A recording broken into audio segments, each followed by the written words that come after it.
The two kings of discomfort. Humidity versus dew point.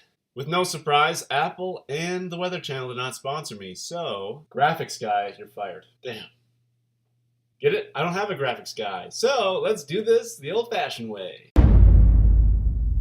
As the great LeBron James once said, water vapor only makes up for 0 to 4% of the air around us.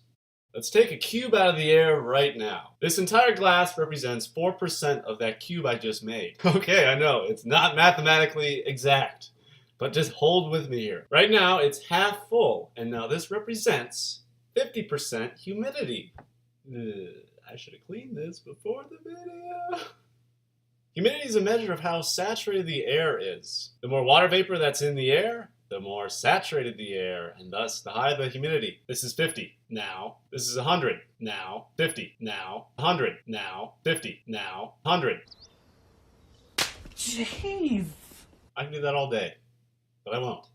You're welcome. But the problem with humidity is it changes dramatically with temperature. Now let's say this glass is 50% humidity under conditions of around 65 degrees. The sun comes up and everything heats up. Air expands. And your glass turns into a big-ass bucket from Fleet Farm.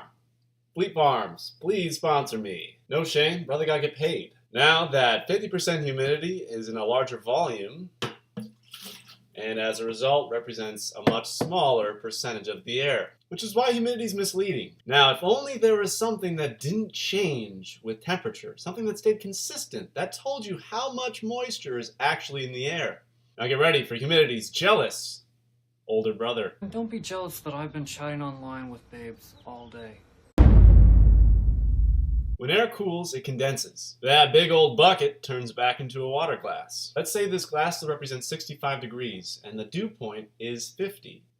Gotta do this in one take. If we cool this glass down to 50 degrees, the volume will shrink, but the amount of moisture inside of it must stay the same. And as a result, you get this. That just happened. Not a wet crotch like me, but you get dew and rain. And thus you get the name dew point, the temperature which air is now saturated with water droplets. Now let's wrap it all up. With dew point, the closer you are to the temperature it is outside, the more uncomfortable it probably is, and the closer the air is to saturation. Think of humidity as something that changes with temperature. Dew point, consistent.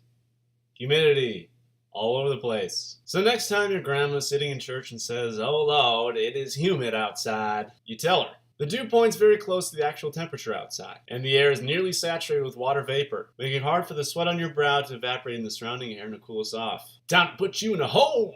Just kidding, please don't do that. And once again, I don't know how to end this video, so have a nice day. And, oh yeah, it's more catchy to say it's humid outside, but you really should say the dew point's high. And give your weatherman a break.